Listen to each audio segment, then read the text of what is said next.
Assalamualaikum warahmatullahi wabarakatuh. Perkenalkan, kami dari Universitas Airlangga Fakultas Sains dan Teknologi jurusan Kimia. Kami di sini akan menjelaskan mengenai mekanisme reaksi anorganik yang berjudul reaksi transfer elektron.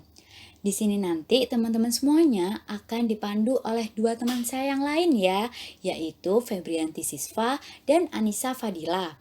Dan saya sendiri adalah Kirtiana Bayanur Hudania. Semoga bisa dimengerti ya teman-teman. Jika belum dimengerti dan ada yang ingin ditanyakan, yuk tulis komen di bawah video ini ya. Jangan lupa like, share, dan subscribe. Oh iya, perlu diketahui bahwasannya mata kuliah ini diampu oleh Ibu Kurota Ayun, dosen kimia anorganik tercinta kita. Nah, dalam mata kuliah ini kami tergolong kelompok 2 loh. Akan ada teman-teman kami yang lain juga loh, kenalan yuk. Yang pertama, ada Gayatri Budi, Yusnita Prisca, Dias Mentari, Febrianti Sisva, Yolanda Octavia, Vicky Fatmatus, Anissa Fadila, Siti Saumianah, Anna Rizky, Kirtiana Bayanur, Zaida Nur Imana, dan Luciana. Nah, kira-kira apa aja ya yang akan dibahas dalam video ini? Yang akan dibahas dalam video ini adalah yang pertama, definisi transfer elektron. Kedua, mekanisme dan hukum laju transfer elektron. Ketiga, klasifikasi transfer elektron. Dan yang terakhir, mediasi pelarut dan elektron tersolvasi. Apa sih definisi transfer elektron? Transfer elektron merupakan mekanisme dari reaksi reduksi dan oksidasi, atau yang biasa kita kenal redox. Transfer elektron itu terjadi saat elektron berpindah dari satu atom ke molekul yang lainnya. Transfer elektron ini juga merupakan ikatan ionik loh. Nah, transfer elektron dapat dianggap sebagai pertukaran dua elektron dengan syarat jaraknya harus dekat. Lalu apa aja sih contoh-contohnya transfer elektron? Ada respirasi, kompleks logam transisi, detoksifikasi, pengikatan oksigen, bahan kimia organik, dan fotosintesis. Wah, banyak juga ya ternyata. Pasti kalian semua sudah paham kan? Respirasi merupakan proses pembebasan energi kimia di dalam tubuh organisme melalui oksidasi. Nah, umumnya transfer elektron ini melibatkan kompleks logam transisi loh. Artinya terdapat ion pusat yang merupakan logam transisi dan terdapat ligan. Terus kemudian detoksifikasi merupakan penetralan toksik pada tubuh. Pengikatan oksigen merupakan salah satu konsep dari reaksi oksidasi. Terus bahan kimia organik biasanya mengandung karbon, hidrogen, nitrogen, oksigen, dan lain-lain. Dan yang terakhir, fotosintesis. Pasti kalian sudah tahu ya fotosintesis itu apa. Fotosintesis melibatkan dua tahap reaksi, yaitu reaksi terang dan reaksi gelap. Nah, pada reaksi terang itulah terdapat transfer elektron. Kemudian, mekanisme dan hukum laju transfer elektron, di mana kelas mekanistis berikut dapat dibedakan menjadi reaksi oksidasi reduksi. Yang pertama, mekanisme terdiri dari hanya satu reaksi dasar. Kedua, mekanisme boleh hanya berisi satu redoks reaksi dasar, tetapi juga meliputi atom atau grup tahapan transfer yang tidak menyertakan perubahan nomor bilangan oksidasi yang formal. Dan yang terakhir, mekanisme meliputi lebih dari satu langkah redoks. Nah, selanjutnya akan dilanjutkan oleh teman saya Febrianti Sisva ya. Dalam kasus yang paling sederhana, mekanisme terdiri dari hanya satu reaksi dasar. Reaksi reduksi direaksikan dengan reaksi oksidasi akan menghasilkan suatu produk, yang dimana dapat dirumuskan secara sistematis, yaitu laju sama dengan K dikali reaksi reduksi dikali reaksi oksidasi. Mekanisme dalam kelas ini adalah reaksi transfer elektron outer sphere. Mekanisme bisa saja berisi satu redoks reaksi dasar, tetapi dapat juga meliputi atom atau grup tahapan transfer yang tidak menyertakan perubahan bilangan oksidasi yang formal. Bisa 2 atau bahkan lebih, tetapi redoks hanya satu mekanisme.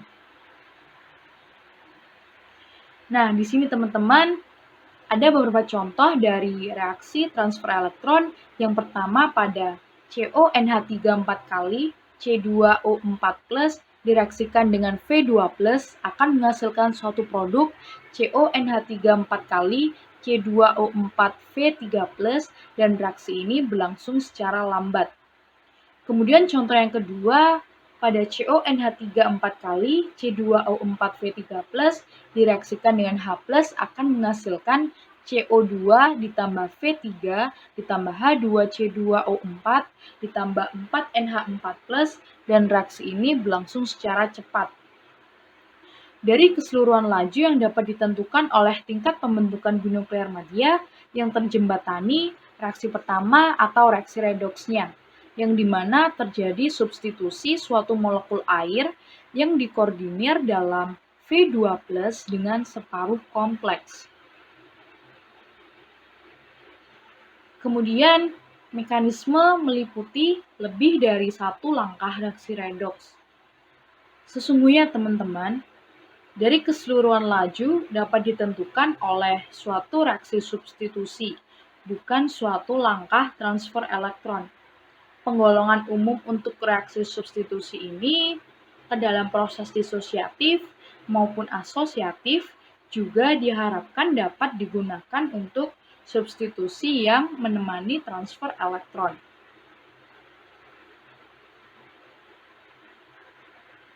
Selanjutnya, klasifikasi dari reaksi transfer elektron ada perbedaan maupun persamaan, yang dimana sangat penting antara reaksi oksidasi dan reaksi reduksi. Dapat diketahui secara mendasar langkah-langkah dalam proses transfer elektron. Pada inner sphere elektron transfer, di dalam reaksi ini ada dua komponen reaktan yang diantarai oleh suatu ligan umum atau yang biasa kita sebut sebagai jembatan. Kemudian pada outer sphere elektron transfer, di dalam reaksi ini adanya komposisi yang dimana lapisan koordinasi pada reduktan maupun oksidan tidak mengalami perubahan. Baik teman-teman, seperti yang telah dijelaskan oleh teman saya pada slide sebelumnya yang membahas tentang klasifikasi reaksi transfer elektron. Jadi, teman-teman sudah tahu kan klasifikasi reaksi transfer elektron itu ada berapa?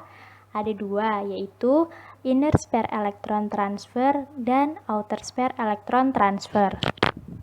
Selanjutnya, kita akan membahas lebih dalam mengenai kedua reaksi tersebut. Yang pertama yaitu inner sphere elektron transfer.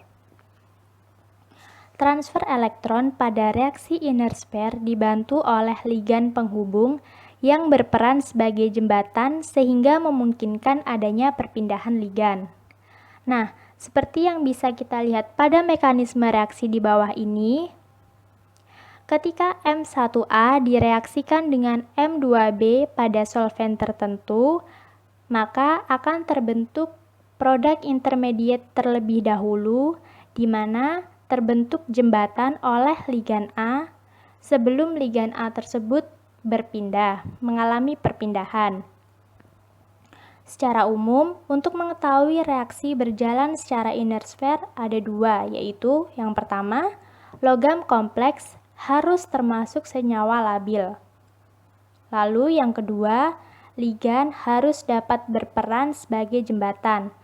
Nah, syarat ligan untuk bisa menjadi jembatan itu ia harus memiliki pasangan elektron bebas lebih dari satu. Berikut salah satu contoh reaksi dari inner sphere itu sendiri. Nah, pada reaksi di atas, terjadi perpindahan elektron dari Cr2 ke CO3 disertai dengan perpindahan ligan Cl- dari CO3 ke Cr2. Pada reaksi tersebut terbentuk kompleks teraktivasi yang merupakan kompleks di mana ligan yang akan berpindah menjembatani dua ion pusat reaktan, yaitu NH35 kali CO yang dijembatani oleh ligan Cl, CrH2O5 4+. Dalam reaksi tersebut, Cl berfungsi sebagai jembatan untuk perpindahan elektron dari Cr2 ke CO3, sehingga masing-masing berubah menjadi Cr3 ke CO2. Selanjutnya, setelah terjadi perpindahan elektron, jari-jari Cr akan mengecil. Hal ini disebabkan karena muatan positif bertambah. Sedangkan sebaliknya, CO akan membesar karena muatan positifnya berkurang. Akibatnya, daya tarik Cr3 terhadap ligan Cl- akan lebih besar dibandingkan dengan daya tarik CO2 terhadap ligan Cl-. Dan setelah ikatan putus, Cl terikat oleh Cr3. Lalu yang selanjutnya yaitu outer spare electron transfer. Penjelasan dari outer spare electron transfer ini yaitu mekanisme dari outer spare electron transfer ini hanya terjadi perpindahan elektron dan tidak disertai dengan perpindahan ligan. Sehingga juga dikenal sebagai mekanisme perpindahan elektron. Mekanisme ini terjadi dalam reaksi antara dua kompleks yang inert. Berikut mekanisme reaksi outer spare electron transfer. Teman-teman harus diingat ya, seperti yang telah dijelaskan tadi, bahwa outer spare electron transfer ini tidak disertai dengan perpindahan ligan seperti yang dapat kita lihat pada mekanisme reaksi berikut ini. Logam A tetap mengikat ligan A tetap mengikat logam M1 dan M2 tetap mengikat ligan B sebagai produknya. Hanya saja terjadi perpindahan elektron dari M2 menuju ke M1 sehingga muatan M2 akan kekurangan elektron dan muatan pada M1 akan kelebihan elektron sebanyak 1 yang ditandai dengan muatan pada M2 bertambah 1 dan muatan pada M1 berkurang sebanyak 1. Secara umum untuk mengetahui reaksi berjalan secara outer spare ada dua juga seperti inner spare tadi ya teman-teman. Yang pertama, ligan kompleks termasuk senyawa inert. Kalau yang inner spare tadi, ligan kompleks harus termasuk senyawa labil. Kalau outer spare, ligan kompleks harus termasuk senyawa inert. Nah, yang kedua, ligan tidak memungkinkan berperan sebagai jembatan.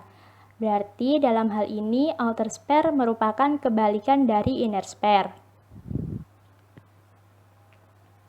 Berikut salah satu contoh reaksi outer spare. Pada reaksi tersebut, kedua kompleks bersifat inert, maka pelepasan berlangsung lambat. Adapun elektron dapat berpindah dengan sangat cepat, yaitu jauh lebih cepat dari perpindahan ligan. Ada dua kemungkinan dalam reaksi tersebut. Kemungkinan yang pertama yaitu kompleks saling mendekat, kemudian diikuti oleh perpindahan elektron dari Fe3 ke Fe2. Jika hal ini terjadi, maka akan terjadi kompleks Fe2 dengan ikatan logam ligan yang terlalu pendek dan kompleks Fe3 dengan ikatan logam ligan yang terlalu panjang. Kompleks produk tersebut memiliki tingkat energi yang tinggi atau tidak stabil sehingga diduga tidak terjadi. Sedangkan untuk kemungkinan kedua kompleks terlebih dahulu membentuk kompleks yang simetris.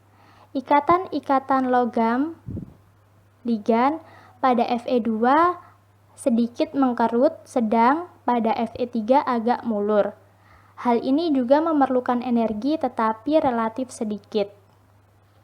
Setelah kedua kompleks bergeometri sama, atau keadaan teraktivasi elektron berpindah dari Fe3 ke Fe2 melalui ligan-ligan kedua kompleks yang saling berdekatan. Slide selanjutnya menjelaskan tentang mediasi pelarut dan elektron tersolvasi. Perpindahan suatu elektron dari reduktor ke pelarut dan dari pelarut ke oksidator dapat berlangsung, tetapi hanya pada keadaan tertentu dan tidak umum terjadi dalam reaksi reduksi oksidasi atau reaksi redoks. Contohnya yaitu logam natrium di dalam larutan amonia menghasilkan senyawa kompleks dengan anion dari elektron tersolvasi dalam amonia, seperti reaksi di bawah ini. NaNH3 6 kali plus merupakan reduktor kuat sehingga dapat mereduksi amonia. Sekian presentasi dari kami. Jangan lupa like dan subscribe sebagai salah satu apresiasi terhadap kelompok kami. Jangan lupa juga buat share video ini supaya manfaat dari video ini nggak berhenti di kamu aja. Nah, kami dari kelompok 2 menunggu komen dari teman-teman untuk membahas lebih mendalam terkait dengan reaksi transfer elektron ini. Sekian dari kelompok 2. Assalamualaikum warahmatullahi wabarakatuh.